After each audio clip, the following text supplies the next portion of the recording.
임미현의 아침 뉴스. 3차 남북 정상회담이 하루 앞으로 다가왔습니다. 청와대는 오늘 회담의 세부 일정을 발표할 예정입니다. 평양에 도착한 선발대는 회담 의제와 의전, 경호, 보도 분야를 놓고 마지막 점검에 들어갔습니다. 이번 회담은 교착 상태를 거듭하고 있는 비핵화 문제와 관련해 구체적인 접점을 찾을 수 있느냐가 최대 관건이 될 전망입니다. 또 이재용 삼성전자 부회장 등 4대 그룹 총수급 인사들이 함께 방북하면서 남북 경협 논의에 속도가 붙을 것으로 기대됩니다.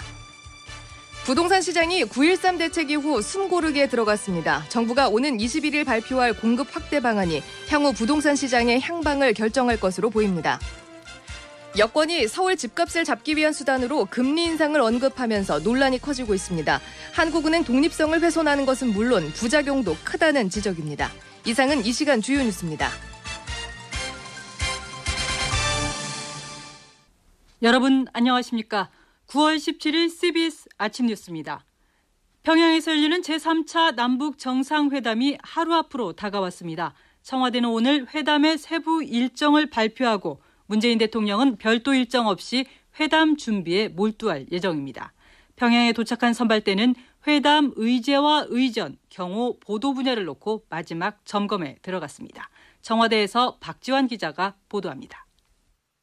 문재인 대통령은 오늘 오후 수석 보좌관 회의를 제외하고 별다른 외부 일정을 잡지 않은 채 3차 평양 남북 정상회담 준비에 몰두합니다. 그동안 특사는 물론 군통신선과 판문점 채널, 우리 측 국정원과 북측 조국평화통일위원회 소통 라인으로 비핵화 중재안 등을 다듬어 왔기에 문 대통령은 정상회담 하루 전인 오늘 김정은 위원장을 설득시킬 마지막 시나리오 점검에 나설 것으로 보입니다. 또 향후 비핵화 교착 국면이 돌파돼 대북 제재가 완화되면 본격적인 남북 경제협력 시대가 열릴 수 있기 때문에 한반도 신경제구상 등 지난 판문점 정상회담에서 김 위원장에게 제안한 각종 계획들도 다시 한번 점검할 예정입니다. 임종석 비서실장은 이를 의식한 듯 어제 특별수행단 명단을 발표하면서 더 이상 이산가족의 비극은 없어야 한다며 남북관계 발전을 강조했습니다. 지난달 이산가족 상봉을 보면서 저는 매우 안타까웠습니다. 작별상봉이라는 세상에서 가장 슬픈 만남이 이젠 사라졌으면 좋겠다는 마음을 여기서 전하고자 합니다. 임 실장은 오늘 오전 11시에 동대문에 마련된 서울프레스센터에서 내외신을 상대로 이번 정상회담 일정과 주요 진행 상황에 대한 브리핑에 나섭니다. 한편 어제 새벽 평양으로 향한 선발대는 낮 12시 조금 넘어 평양 고려 호텔에 도착했고 서울 종합상황실과 시험 통화에 성공했습니다. 청와대에서 CBS 뉴스 박지환입니다. 문재인 대통령과 김정은 위원장의 세 번째 만남, 어떤 의제들이 정상회담 테이블 위에 오를지, 또 이번에 이재용 삼성 부회장도 함께 방북을 하는데 우리 기업들의 대북 투자 문제가 논의될지 큰 관심이 되고 있습니다. 통일부 출입하는 도성애 기자와 함께 자세한 얘기 나누겠습니다. 도 기자. 예, 안녕하십니까. 무엇보다 이번 회담에서는 비핵화 문제가 가장 큰 관심사죠. 네, 그렇습니다. 김정은 북한 국무위원장은 지난 5일에 우리 정의용 국가안보실장 등 대북 특사들을 만나서 아주 의미 있는 메시지를 던졌습니다. 정의용 실장의 당시 발표 내용을 들어보시죠.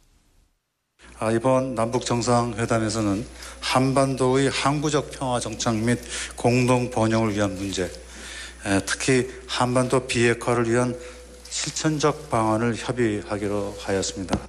예, 비핵화 실천적 방안이라고 표현을 했는데요. 김정은 위원장이 답답하다고 말할 정도로 핵 리스트 신고가 먼저냐, 종전선언이 먼저냐를 두고 미국과 맞서고 있고 협상이 한 발자국도 나가지 못하고 있는데 선물을 준비했으니 문 대통령이 다리 역할을 좀 해달라. 그리고 문 대통령은 다음 주 유엔 총회에 참석하지 않습니까? 유엔 회원국들을 설득을 해서 대북 제재도 좀 풀어지게 해달라. 이런 의중이 담겨 있다고 보여집니다. 네, 문재인 대통령의 중재자 역할이 그 어느 때보다 중요할 텐데요. 구체적으로 어떤 방안들이 얘기될까요? 예, 문재인 대통령은 얼마 전에 정상회담 원로 자문단과 오찬 간담회를 가진 자리에서 북한이 미래 핵은 폐기하는 조치를 이미 취했다. 이제는 북한이 현재 보유하고 있는 핵무기와 핵물질, 핵시설, 핵 프로그램들을 폐기하는 단계로 나가야 하는데 북한은 그에 대해서 미국에 상응하는 조치를 요구하고 있는 상황이다. 이렇게 말하지 않았습니까? 네. 이 요구가 바로 종전선언인데요.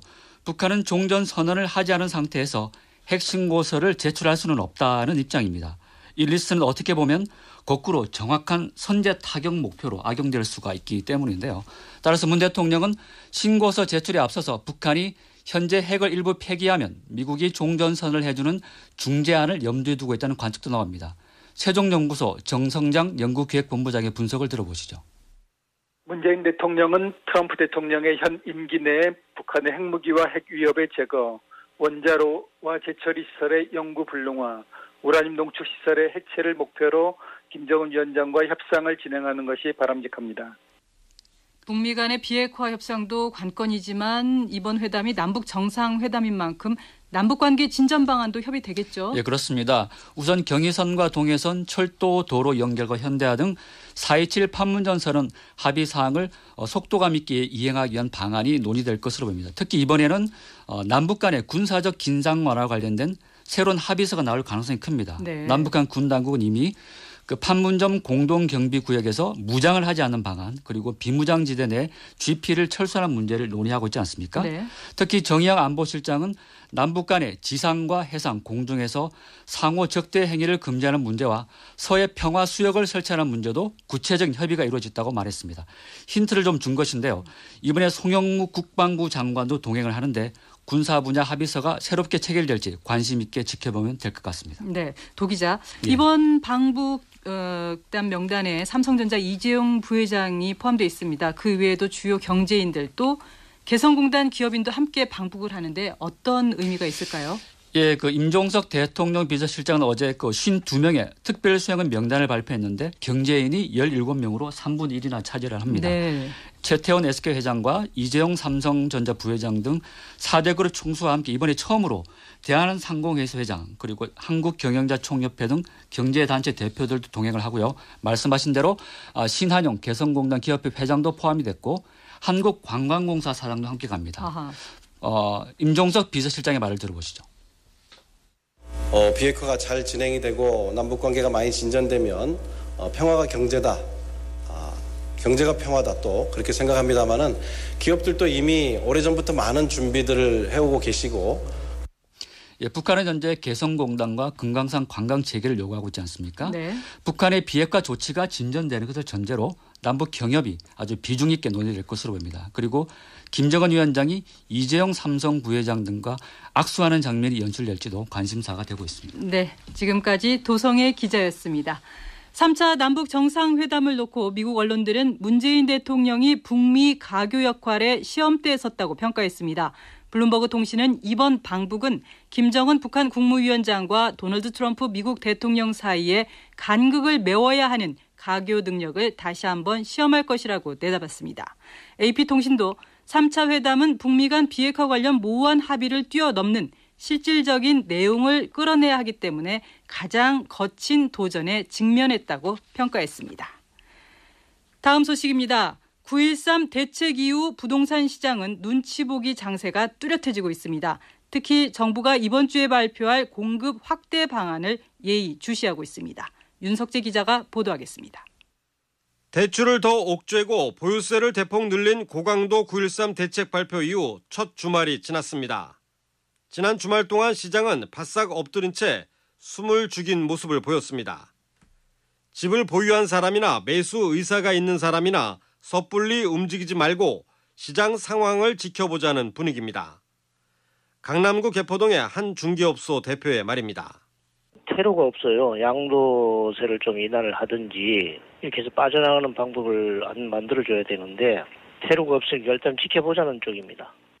이런 가운데 정부가 후속 대책으로 오는 21일 발표 예정인 주택 공급 확대 방안에 관심이 모아지고 있습니다. 무엇보다 서울로 몰리는 수요를 분산시킬 만한 선호 입지가 포함되느냐 여부가 핵심입니다. 양지영 RNC 연구소장입니다. 아무래도 이제 수요자들이 좀 선호를 할 만한 서울이라든가 아니면 서울 접경 지역을 좀 고민을 해볼 필요가 있고요. 서울 집값 급등이 꼭 공급 부족 때문만은 아닐 뿐더러 공급 확대가 근본 해결책도 아닙니다. 하지만 장기적으로 서울 집값을 안정시키려면 투기 세력을 잡기 위한 규제와 더불어 수요 분산을 위한 공급 확대 역시 필요한 게 지금의 시장 상황입니다. CBS 뉴스 윤석재입니다. 특히 이제 관심은 정부가 이번 주 발표할 공공주택 30만 호의 위치가 어디냐에 쏠리고 있습니다. 개발 후보지로 거론된 수도권 지자체 주민들 사이에서는 기대와 우려가 교차하고 있다는데요. 윤철원 기자가 취재했습니다. 과천 시민 동의 없는 택지주구 지정을 반대한다. 더불어민주당 신창현 의원이 공개한 문건에 신규 택지개발 후보지에 포함됐던 과천 시내에는 개발에 반대하는 내용의 현수막이 여기저기 내걸렸습니다. 과천 주민들은 비상대책위까지 꾸려 그린벨트 해제를 끝까지 저지하겠다는 입장입니다. 송재헌 비상대책위원장입니다. 밑쪽으로 8,000세대, 위쪽으로 6,000세대고 임대도 8,000세대 가까이가 되는 거거든요. 그거 지금 10년째 지금 못하고 있는데 갑자기 생뚱맞게 7,000세대 또 잡은 거예요. 생각이 없는 건지. 또 다른 후보지로 거론된 경기도 안산시도 반대가 거셉니다. 안산시민 김모 씨입니다. 지금도 여기 지금 넘쳐나는데 매물이 그것까지 오면 여기는 완전히 fut대밭대죠. 서울 사는 사람들이 여기에 아파트 짓는다고 여기 오겠습니까? 수도권에는 이미 공급된 주택 물량이 많을 뿐만 아니라 기반시설 또한 부족한 상황에서 주민들의 삶의 질이 더 나빠질 것이라는 게 반대의 가장 큰 이유입니다. 반면 집 없는 세입자들의 경우 기대감을 나타냈습니다. 과천의 한 세입자입니다. 들으면 좋은 거 아닌가? 좋다고는 생각은 해요. 집값이 내려가니까. 실제로 정부는 공공임대 비율을 지자체와 협의할 것이라 밝혔지만 집값 안정이라는 정책 취지를 고려하면 임대 비율이 상당히 높을 것이라는 전망이 우세합니다. 이번 주 발표될 정부안에 여전히 이들 지역들도 포함될 가능성이 없지 않아 확정해서 개발까지 상당한 진통이 예상됩니다. CBS 뉴스 윤철원입니다. 정부의 9.13 부동산 대책이 국회에서 무력화될 수 있다는 우려가 벌써부터 나오고 있습니다. 이번 대책이 시행되기 위해서는 종부세법 개정안 등이 국회를 통과해야 하는데 반대 의원들이 많기 때문입니다. 그래서 권민철 기자가 국회의원 주택 현황을 전수 조사해봤습니다. 이번 대책이 시행될 경우 가장 큰 피해를 보는 사람이 다름 아닌 국회의원 자신들이라는 분석이 많습니다.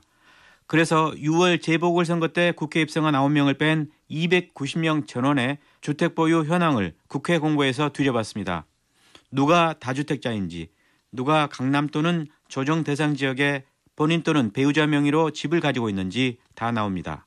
당별로 보면 한국당 의원 51%가 다주택자였습니다. 미래당 37%, 민주당 32%, 민평당 29%가 다주택자였습니다.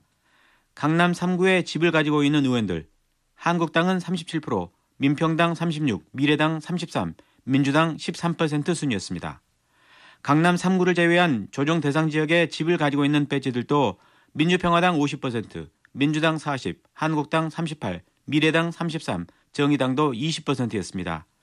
정당이 아닌 국회 전체로 보면 다주택자는 39%, 강남집 소유자는 26%였습니다.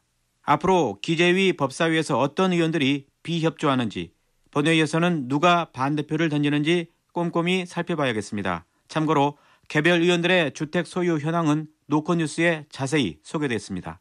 CBS 뉴스 권민철입니다. 서울 집값을 잡기 위해서 기준금리를 올려야 한다는 주장이 여권에서 제기됐는데요. 한국은행 독립성을 훼손했다는 비판과 함께 부작용이 더 클 것이라는 우려로 논란이 커지고 있습니다. 김재덕 기자입니다.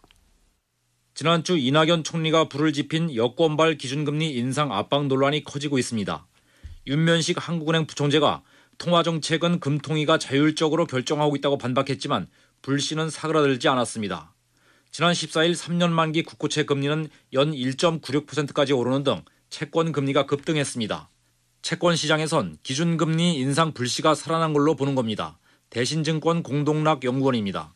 시장에서는 상당히 발언을 하는 그 자리도 그랬고 시기도 그랬고 뭔가는 정책적인 견해가 반영된 멘트일 것이다.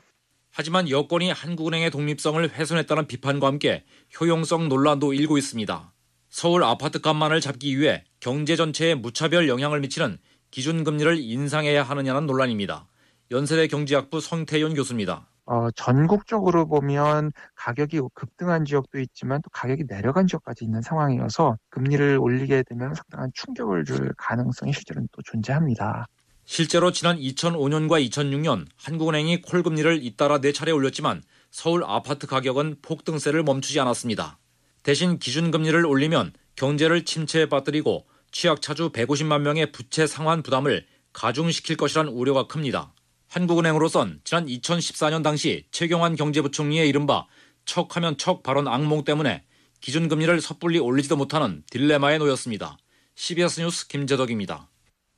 슈퍼태풍 망쿠스의 직격탄을 맞은 필리핀에서 인명피해가 급증하고 있습니다. 외신에 따르면 필리핀과 중국 등지에서 당초 망쿠스에 의한 사망자는 20여 명에 불과했지만 실종자가 늘어나면서 100명 이상으로 늘어날 것으로 보입니다.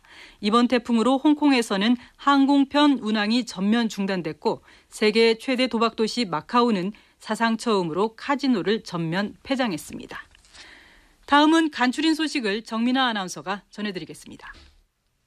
중국 당국이 무역 협상을 재개하자는 미국 측의 제안을 거부하려는 기류를 내비치며 양국 갈등이 장기화되는 조짐이 보이고 있습니다.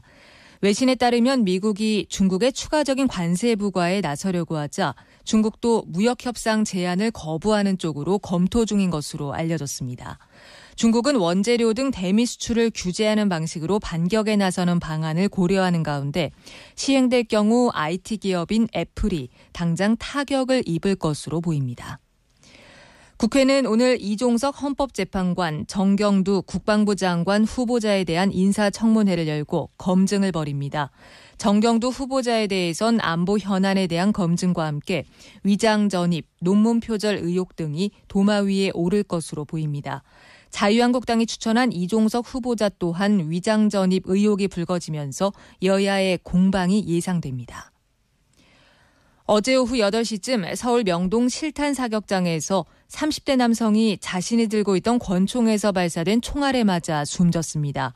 손님이 숨졌다는 신고를 접수한 경찰이 CCTV 화면을 확인한 결과 남성은 자신이 들고 있던 권총에서 발사된 총알에 목 부위를 맞았습니다. 경찰은 타살 혐의점이 발견되지 않았다며 해당 남성이 스스로 극단적인 선택을 한 것으로 보고 있다고 설명했습니다. 아이폰 구매 고객에 불법 보조금을 지급한 혐의로 기소된 이동통신사 전현직 영업담당 임원진과 이동통신사 3사법인의 무죄가 확정됐습니다. 앞서 이들은 아이폰 6 판매를 시작하면서 공시지원금으로 똑같이 15만 원씩을 책정했지만 대리점에서는 이동통신사끼리 경쟁 양상이 벌어지며 너도 나도 지원금을 올려주었고 결국 보조금 대란이 터진 바 있습니다. 더불어민주당이 오늘 오전 국회에서 창당 63주년 기념식을 개최합니다. 당초 민주당은 내일 기념식을 열 계획이었지만 평양 남북 정상회담을 고려해 일정을 하루 앞당겼습니다. 지금까지 간추린 소식이었습니다.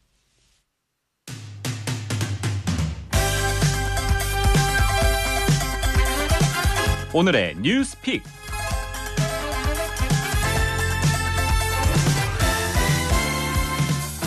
월요일 이 시간은 안성용 기자의 정보방, 정치를 보는 방법 시간입니다. 안 기자 어서 오세요. 네, 안녕하십니까. 오늘은 어떤 소식 갖고 오셨나요? 네, 평양 정상회담이 하루 앞으로 다가왔죠. 네. 역대 5번째 정상회담이자 문재인 정부 들어서 3번째 정상회담이 목전에 다가오면서 국민적 관심이 다시 고조되고 있는데 하지만 이제 보수 야권 그중에서도 자유한국당은 평양 정상회담에 대해서 뜨뜻미지근하거나 아니면 비판적인 입장을 보이고 있는데 왜 그런지 살펴보고 꼭 그래야만 하는지도 한번 짚어보도록 하겠습니다. 네, 그런데 한국당이 평양 정상회담을 반대한다. 이건 아니지 않습니까? 네, 그렇습니다. 이제 평양 정상회담 절대 안 된다. 묵고 할 수 없다. 이런 식의 반응이 나오는 것은 아닙니다만은 네. 그렇다고 해서 흔쾌하게 박수치면서 환영하는 입장도 이제 아니라고 할 수 있습니다. 네. 이 반대하자니까 수구 냉전 세력으로 찍힐 수 있고 그렇다고 쌍수 들고 환영할 수도 없는 그런 어정쩡한 상황이라고 할 수 있겠습니다. 네, 네. 예, 그래서 이제 정의용 안보실장 등 특사단이 평양을 방문해서 정상회담 날짜를 확정한 게 지난 5일 아니었습니까? 네. 그래서 제가 한국당 인터넷 홈페이지에 들어가서 6일부터 김병준 비대위원장과 김성태 원내대표의 발언 그리고 대변인 논평을 한번 제가 검색을 쭉 해봤습니다. 네, 뭐 특별한 점이 눈에 보이던가요? 우선은 평양 정상회담 자체에 대한 언급이 많지 않았다는 게 아하. 눈이 띄고요. 네. 그리고 김병준 비대위원장은 평양 정상회담을 한 번도 직접적으로 직접적으로 언급하지 않았습니다. 그러면서도 애둘러서 북핵 폐기가 우선이다 이런 입장을 나타냈는데 지난 10일에 의원총회에서 한 발언을 들어보시겠습니다. 지금 곳곳에 북핵이 폐기될까 하는 그 의구심을 가질 수 있는 사안들이 너무나 많습니다. 그런 만큼 더더욱 주의를 기울이고 입장을 단단히 해서 처리를 해야 되겠다는 생각이 듭니다. 네, 그리고 김성태 원내대표는 직접적으로 정상회담을 언급하기는 했는데 네. 기대한다, 정상회담 잘 하시다 이런 표현도 있었지만은 결국은 잘 되는지 지켜보겠다 이런 관망적, 방관자적 표현이 눈에 띄었습니다. 네. 지난 14일 원내대책회의에서 김성태 원내대표가 한 발언을 들어보시겠습니다. 좋습니다. 대통령 남북 정상회담 부디 잘하시고 저희 자유한국당도 김정은 위원장 입에서 완전한 핵폐기를 통한 한반도 비핵화를 가져가자는 입장 하나 기다리면서 모든 것을 협조하고 양보했습니다. 안 기자, 아무리 네. 야당이라고 해도 한반도 평화를 위한 정상회담인데 지지를 보내줄만 합니다. 그런데 네. 그렇게 못하거나 또는 그렇게 하지 않는 이유가 있을까요? 우선 곁가지긴 한데 정상회담에 국회의장과 여야 대표를 초청하는 데 있어서 청와대의 기술적 미스를 들 수 있겠습니다. 네. 예, 함께 가서 남북관계 개선과 한반도 평화에 대한 초당적인 의지를 보여주자 이런 취지는 이해가 되지만은 자칫 국회와 야당을 들러리 세울 수 있었던 점은 분명히 있었던 것 같고요. 네. 판문점 선언 비준 동의안 제출도 한국당 입장에서 보면은 정상회담 앞두고 급하게 밀어붙인다 이런 생각을 할 수 있었을 것 같습니다.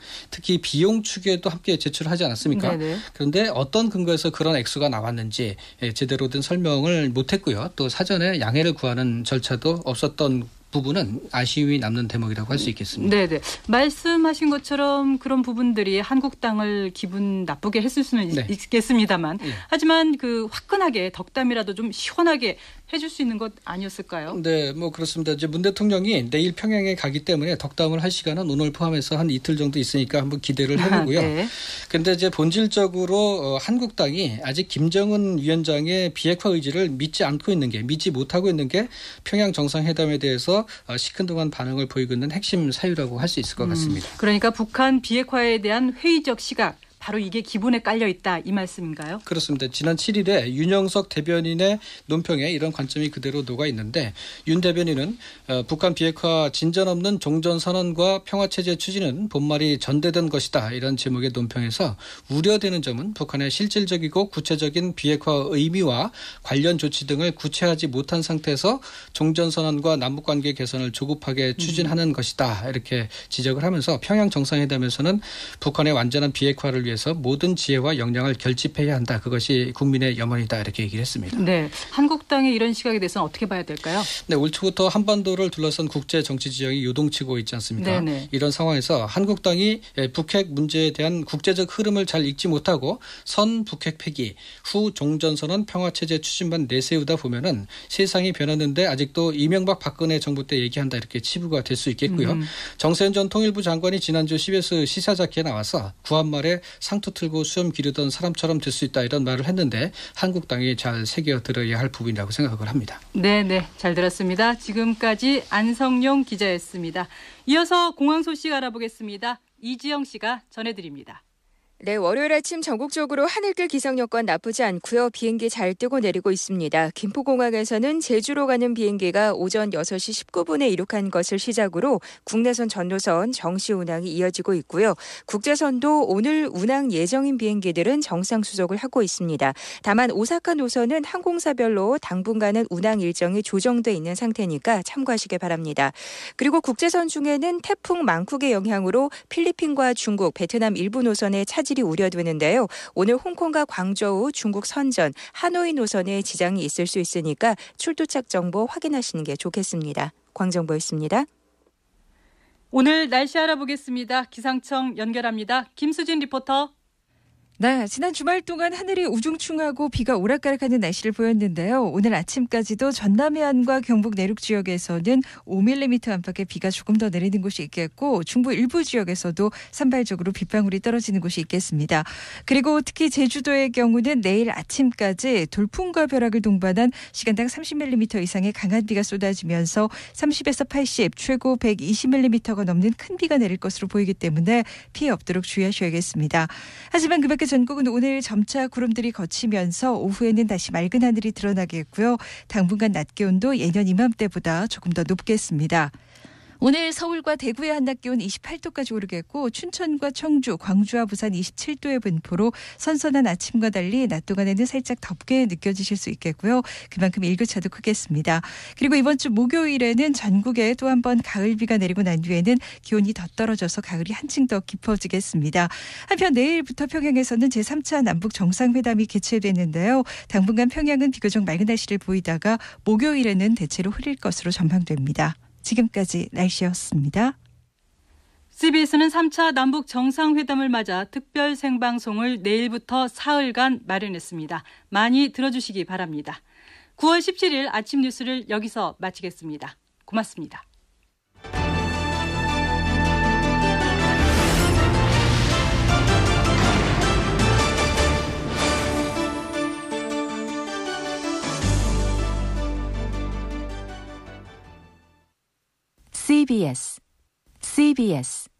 CBS